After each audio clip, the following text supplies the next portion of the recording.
that kind of leads into the allegory aspect of this, right? So this entire thing is allegory for an abusive relationship, right?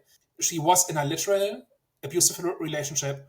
It almost got her and her son killed, and it only ended because the husband killed himself.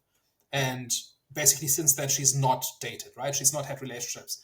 Now she goes on this date, and there's a figurative abusive relationship. So there are friendly appearances, right? Everybody is hyper polite and friendly and forthcoming and helpful, but it's all fake, right? Like under the surface, there's other stuff going on that nobody's allowed to see. She is constantly making excuses for other people's behavior, right? That's also one thing that happens in abusive relationships. What else? Like she's being blamed for other people's actions, right? And apologizes for them. So there's a whole bunch of different stuff here, right? Like that is entirely allegorical, right? And every time like somebody tries to help, she basically has to kind of deflect them and kind of lie to cover. So the entire thing is very overtly allegorical for an abusive relationship, right?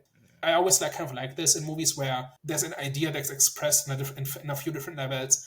One of them is literal, and the others are allegorical. So here you've got a literal abusive relationship, and then you've got the allegorical abusive relationship, which is how she has to behave in order to survive the threat of the blackmailer, right? Which is not an emotional relationship, but it replicates the dynamics of one, right? And everything that happens, we can kind of find an analog to how people who are trying to survive in a abusive relationship behave. Yeah. She finally fought back at the end. So it was definitely a resolution which a lot of people, is a serious topic. So it was definitely a resolution which I think a lot of people find satisfying. My one big criticism is that the way she saves the day in the end does not map to overcoming an abusive relationship. I think the reason why they didn't do that is because it still has to kind of fit the thriller narrative. Because remember, it's still fictional at the end of the day. So for me, it felt like he finally thought that he was going to win, but she was just one step ahead and finally figured out how to trick him. I agree, like the whole stuff about her mentioning about her husband always liked to sort of have this dessert and gluten, this and the other. I feel like that was like very unnecessary. But do you know what I really liked in that moment was the look that Henry gave her and the look between the two of them for him to acknowledge that this person was the one that was like sending the airdrops, and for him to sort of finally understand kind of what was happening, and for him to have that level of trust of like, no, you can take this shot.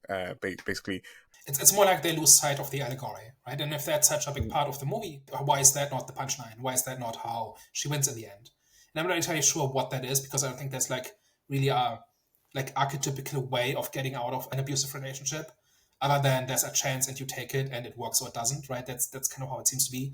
There's one way in which like he constantly underestimates her, and I think that is also something that is part of the allegory, like where he simply doesn't think she can outsmart him, and then when it turns into Die Hard in the last 5 minutes, also not the best part. Like when like this whole car chase and when she goes home and like wins a gunfight with a kidnapper, while you are constructing this allegory that otherwise works so well, why are you not constructing an ending that kind of goes out on a high note?